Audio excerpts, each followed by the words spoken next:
Hey, darling, Danetha here. I am a financial psychologist, money mystic, as well as the creator of Money and Mimosas. And today is one of my favorite days of the week because it's Friday.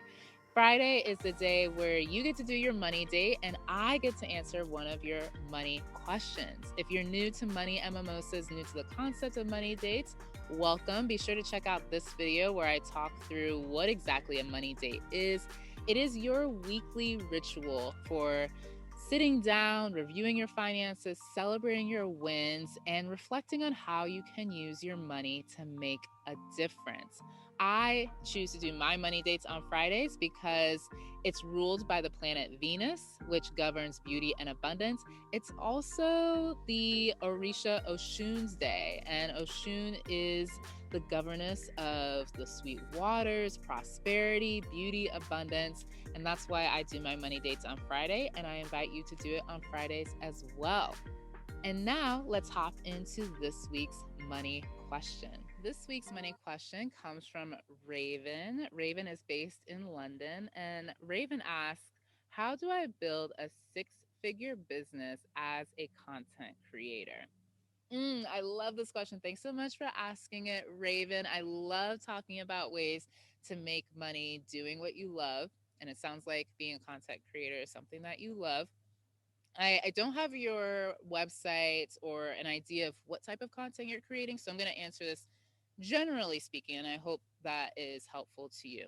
The first thing to think about is that content creators have multiple streams of income, all within their business of being a content creator. Some content creators, for instance, are freelance writers, in addition to being a podcast host, in addition, which may generate revenue from brand partnerships. They may also do events, maybe probably virtual events right now, but perhaps live events when we're able to gather again in person.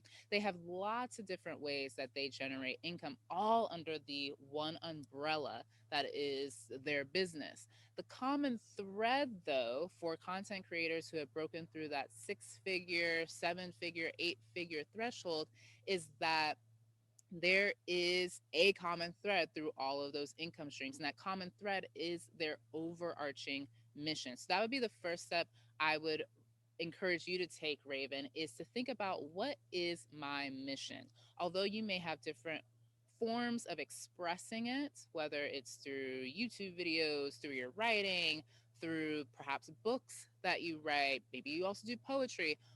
Through all of that, what is the common thread? And think about that. Really think about, what is the legacy that you're leaving with your content? And that common thread needs to be included in all aspects of whatever you create. It doesn't have to be overt in all aspects of your creation, but there needs to be some semblance within it so that there's some sort of continuity and unity within your work as a content creator. A question that you can ask yourself is, what do I stand for? What do I want my content to stand for? How do I want folks to feel when they come across any aspect of my work? Think about that question, meditate, reflect on it, and use that prompt as a way for you to determine what is that common thread through all of your income streams. The next step to take is to write down all the different ways that you can generate income as a content creator. Don't limit yourself. That's the beauty of being a content creator. You have creativity for days, and that's a gift. Not everyone has that. So don't limit yourself on how you can make money. List all the ways you can make money. Then once you've done that, choose one as your money maker. And this is the hub, the core, the focus of your work. Everything will feed back to this hub. You can have multiple income streams and they feed back to this money maker. Your different ways of marketing yourself all feed into this money maker. And what that does is it really helps you ground yourself and focus on the core of your business, because as a content creator, one of the challenges is that you likely have a lot of ideas and a lot of good ideas, perhaps. However, honing in on one aspect of the business that you want to master will allow you to not only break through that six-figure threshold and beyond, but also give you a sense of groundedness within the business so that when different opportunities start flying at you, you can be still and know the truth of the work that you're doing and not be thrown off course. Then the final step is to reverse engineer to see how you can get to that six-figure mark. Now, let's say when you say six figures, let's say that means $100,000, and that's before taxes, before expenses. So 100,000 gross, just for easy numbers. However, you want to think about taxes and your expenses as well.